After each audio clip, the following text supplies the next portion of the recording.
नमस्कार, मी राहुल कुलकर्णी. पुण्याच्या मध्यवर्ती ठिकाणी असलेलं आणि जैन धर्मियांसाठी अत्यंत महत्त्वाचं असं हे ठिकाण, की ज्या ठिकाणी जैन धर्मियातल्या म्हणजे आता श्वेतांबरमधला सुद्धा स्थानिकवासी असेल, मंदिरमार्गी असेल, तेरापंथी असेल आणि दिगंबर अशा विद्यार्थ्यांना, की जिथे किमान 235 विद्यार्थी शिकतात.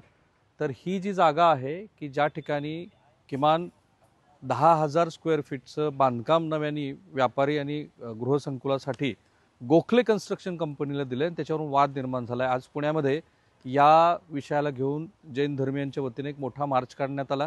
त्या मोर्चामध्ये श्री राजू शेट्टी यांच्यासह जैन धर्मातले महत्त्वाचे लोक, उद्योजक सहभागी झाले होते. कारण हे जे 3 कन्स्ट्रक्शन कंपनीने टेंडर दिलं, त्या टेंडरवरून वाद आहे. कारण गोखले कन्स्ट्रक्शन कंपनीने जे टेंडर आत्ता घेतलेलं आहे ते 230 कोटी रुपयाला घेतले आणि त्याच्यामध्ये आत्ताचे विद्यमान केंद्रीय मंत्री श्री मुरलीधर मोहोळ यांनी आपल्या निवडणुकीसाठी जे ॲफिडेविट दाखल केले त्या ॲफिडेविटमध्ये दिसते की त्यांची गोखले कन्स्ट्रक्शनमध्ये 50% भागीदारी आहे.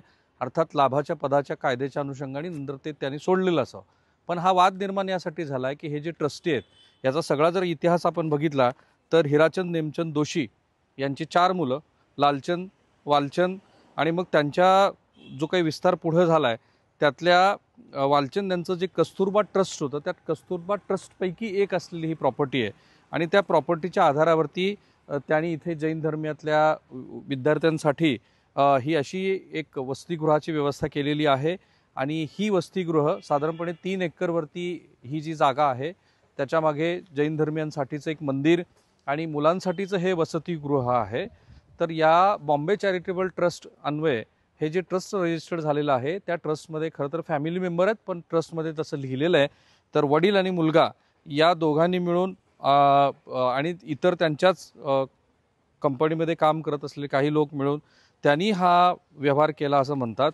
आणि त्याच्यामध्ये अर्थात चकोर गांधी पण आहेत, की जे गांधी म्हणजे आपला देश स्वतंत्र होण्याच्या आधी फुलचंद गांधी जे धाराशिवचे खासदार होते आणि ते केंद्रीय मंत्रिमंडळामध्ये मंत्री होते, त्यांच्याच कुटुंबातला पुढचा सदस्य म्हणजे चकोर गांधी, की ज्यांनी आता राजीनामा दिला आहे.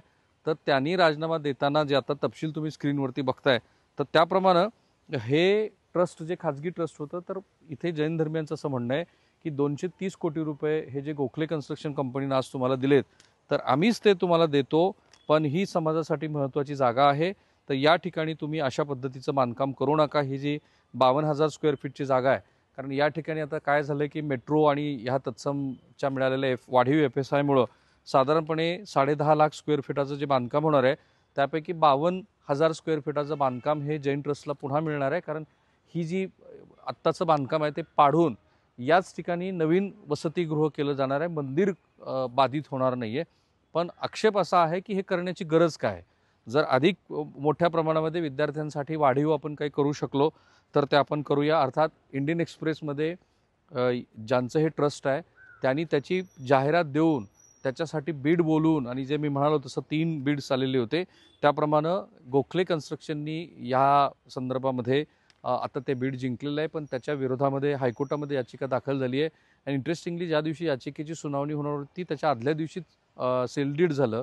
ते कसं झालं असा महत्त्वाचा प्रश्न आहे. आणि महत्त्वाचं म्हणजे बॉम्बे चॅरिटेबल कमिशनरनी या संदर्भामध्ये ज्या ट्रस्टला असं म्हणतायत की हे जे आंदोलनकर्ते आहेत त्यांचं असं म्हणणं आहे की ट्रस्टमध्ये केलेल्या नोंदीप्रमाणे ही जागा कोणत्याही खाजगी विकासकाला विकता येणार नाही असं त्यात लिहिलेलं आहे, असं मोर्चेकरांचं मत आहे. पण मग बॉम्बेच्या कमिशनरनी, चॅरिटेबल कमिशनरनी याला परवानगी कशी दिली?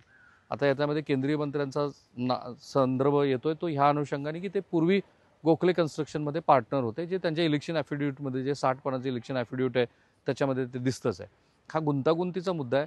साधारणपणे या श्वेतांबर आणि दिगंबर मिळून साधारणपणे 1.5 लाख जैन बांधव पुणे आणि पिंपरी चिंचवड परिसरामध्ये राहतात.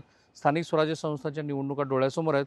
मुंबईमध्ये कबुतरावरून जैन समुदाय नाराज आहे असं म्हणतात आणि आता पुण्यामध्ये ह्या वसतिगृहावरून त्यांची नाराजी दिसते कारण ती रस्त्यावरती आली आहे. हे भारतीय जनता पार्टीला परवडेल का हा खरा प्रश्न आहे.